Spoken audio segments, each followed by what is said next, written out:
Hello friends, welcome to my YouTube channel. इस video के अंदर हम एसीएफ के एनवायरनमेंट टॉपिक के ऊपर बेस्ड एमसीक्यू डिस्कस करेंगे। और इस वीडियो सीरीज़ का जो मकसद है वो एनवायरनमेंट टॉपिक को एमसीक्यू फॉर्मेट में प्रेजेंट करना है ताकि अच्छी तरीके से रिवीजन हो सके। First question, which statement is correct about biodiversity hotspot. तो पहला ऑप्शन है, it must contain at least 1500 species of vascular plant as endemic. Endemic मतलब जो प्राकृतिक रूप से वहीं पाई जाती है और कहीं नहीं मिलती, तो इसका ये स्टेटमेंट सही है। Second, it has lost of 70% of its natural habitat. 70% जो उसका प्राकृतिक आवास है वो नष्ट हो चुका हो, तो ये दोनों कथन सत्य है। अगला, कॉन्सेप्ट ऑफ बायोडाइवर्सिटी, ये बायोडाइवर्सिटी हॉटस्पॉट होना चाहिए यहाँ पे। तो बायोडाइवर्सिटी हॉटस्पॉट का जो सिद्धांत था ये नॉर्मन मेयर ने दिया है, ठीक है। तो इसका आंसर हो जाएगा बी। अगला, which statement is correct about biosphere reserve.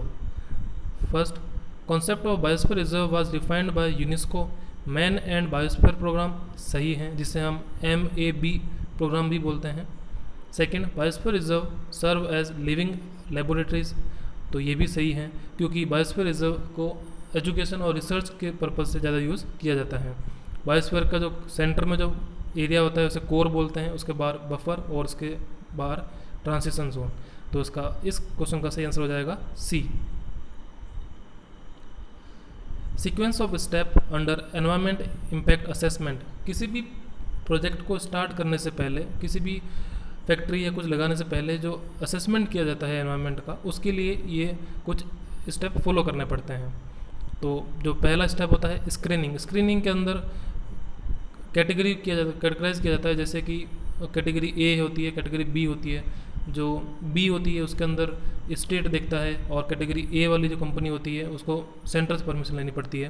तो स्क्रीनिंग, फिर स्कोपिंग, फिर पब्लिक से भी राय ली जाती है अगर किसी को उसमें दिक्कत होता है तो, और लास्ट में होता है अप्रेजल। तो इसका सही आंसर हो जाएगा ए।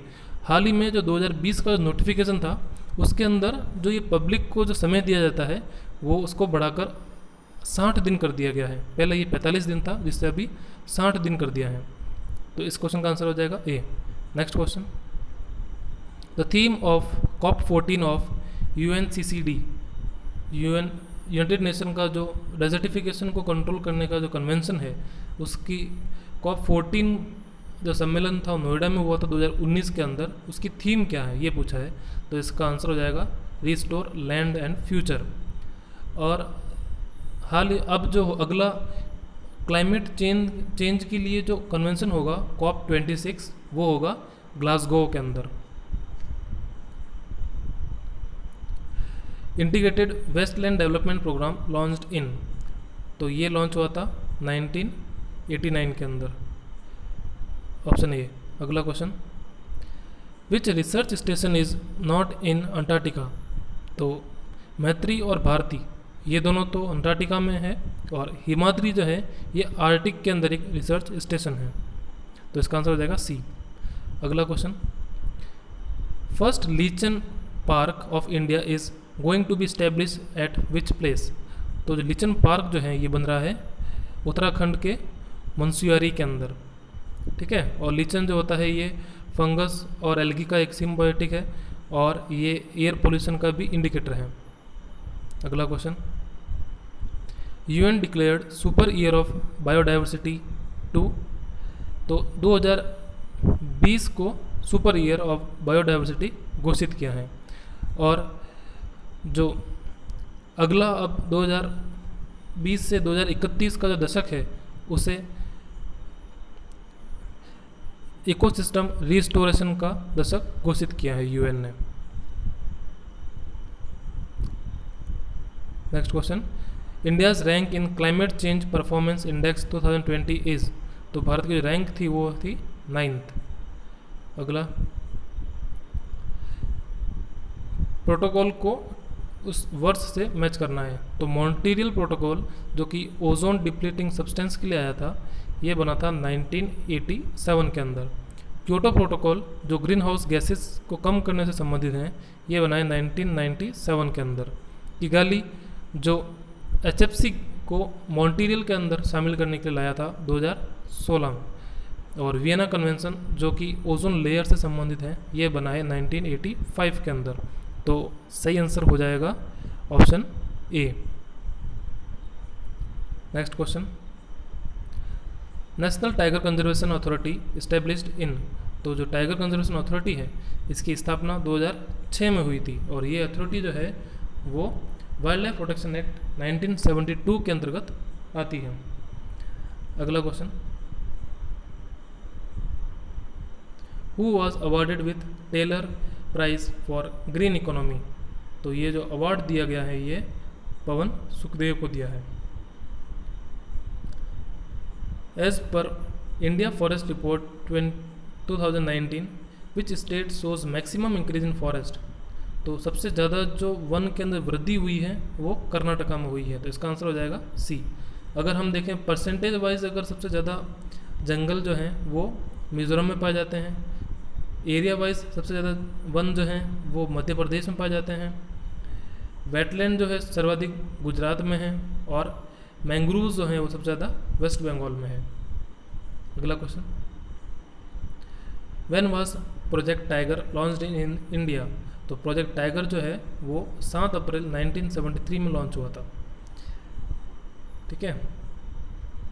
अगला question, which relation is correct at climax in ecological succession. Ecological succession का मतलब होता है किसी भी निर्जीव या बंजर ज़मीन के ऊपर या फिर आग लगने के कारण जो वन खत्म हो जाते हैं, फिर वहाँ पर जो नई वनस्पति उगती है और एक बड़ा जंगल वापस जो विकसित होता है और एक स्टेबल इकोसिस्टम बन जाता है, उसे क्लाइमैक्स बोलते हैं।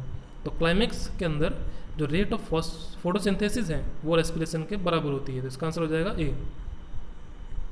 अगला क्वेश्चन, किस सब्सटेंस को किस मेथड से मेज़र करते हैं ये बताना है। डिजॉल्व्ड ऑक्सीजन को मेज़र करने का तरीका है विंकलर्स मेथड, लेड को मेज़र करने का तरीका है ग्रेविमेट्रिक मेथड, SO2 गैस को मेज़र करने का तरीका है वेस्टगीक मेथड, और स्टैंडिंग क्रॉप बायोमास को मेथड का मेथड है हार्वेस्ट मेथड। तो इसका सही आंसर हो जाएगा सी। नहीं,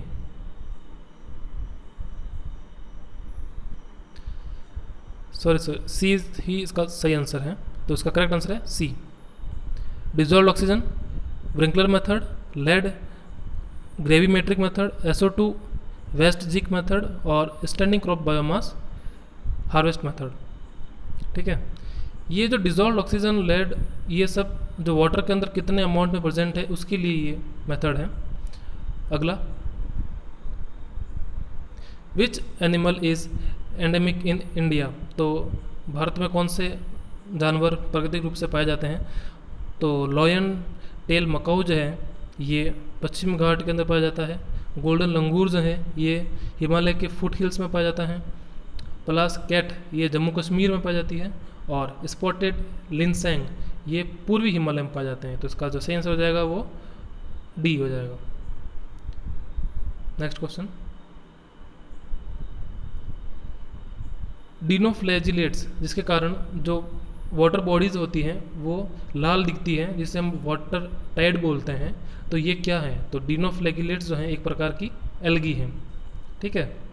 अगला question, which place is designated as room of the river in India, तो रूम ऑफ द रिवर हम किस जगह को बोलते हैं भारत के अंदर, इसका आंसर हो जाएगा सी, कुटुनाड। ये जगह केरल में है। और अगर अब किस देश की बात करें तो वो है नीदरलैंड। नीदरलैंड को रूम ऑफ द रिवर, मतलब कि एक ही जगह पे बहुत सारी नदियाँ जो होती है तो उसे बोलते हैं रूम ऑफ द रिवर। तो देश बोले तो नीदरलैंड है, और भारत में अगर बोले तो ये केरल के कुटनाड के अंदर है, जो कि अभी हाल ही में बारिश के कारण सुर्खियों में था। अगला, Earth Overshoot Day observe on which date, तो इस बार का जो अर्थ ओवरशूट डे है ये आया था 22 अगस्त को। अर्थ ओवरशूट डे का मतलब होता है कि इस तारीख तक हमने साल भर का जो रिसोर्सेज है, संसाधन है, वो उपयोग में ले लिए हैं। तो इसका आंसर हो जाएगा 22 अगस्त। और अगर पूछे कि अर्थ आवर किस दिन मनाया गया था, तो ये था 28 मार्च को।